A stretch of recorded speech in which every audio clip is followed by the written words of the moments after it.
Josh, I talked to Coach Kelly a little bit about this week. The idea that still not getting a lot of national love, but that's going to change with these victories. How do you guys stay grounded and understand that this year, especially college football, is wild, and you kind of got to bring it every weekend? Yeah, we know. The media is going to talk each and every week, depending on the wins and the losses throughout the league of college football. We know that they love you when you're winning and they hate you when you're losing. So we try to stay even keel and just focus on our process and what's gotten us to this point in the season alone. So we're just going to focus on practice each and every day and just keep pushing each other to get better. How much do you look around the SEC and see what Le'Veon's doing? He's a Baton Rouge kid, right? Mm-hmm. Kind of see his career path and how it's kind of taken off here at the end. Definitely been checking him out at A&M.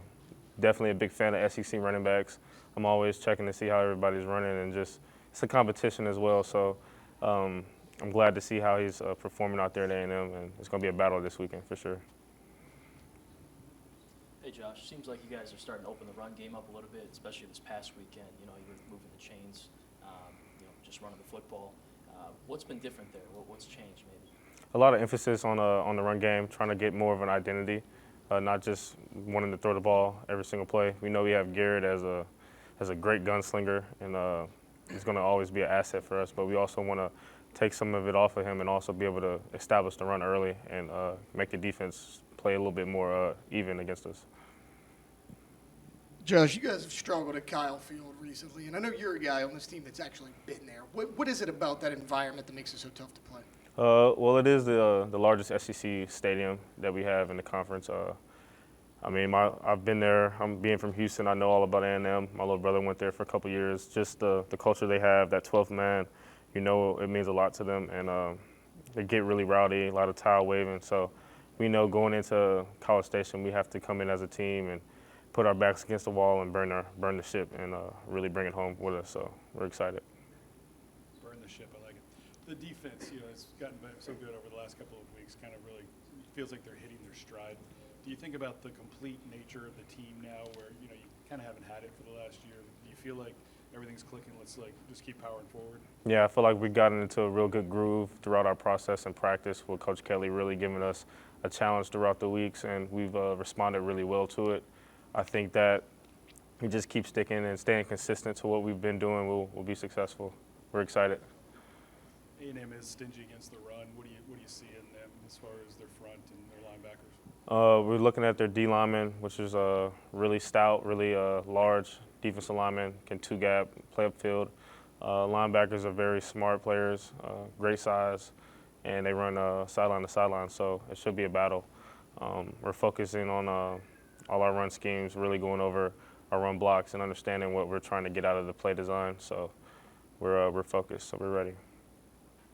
Whit Weeks is the talk of the town, flavor of the month. He's pretty unique. I mean, like boyish charm, whatever. I don't know how you would describe it. What's it like being his teammate? He's like effervescent, It's he just lights up whenever he's talking about football. Yeah, it's always been fun being around Whit ever since he got on campus, not just these past couple of weeks. He's always been that way, always played with high energy, always that guy in the locker room that's fun to be around.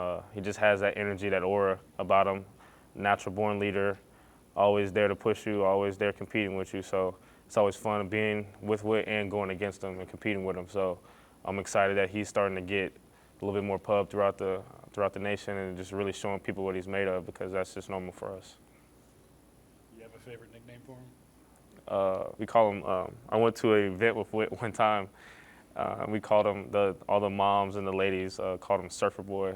And he did a little skit on the stage, and it was pretty funny. So I call him Surfer Boy with his hair. So mention that if you ever talk to him.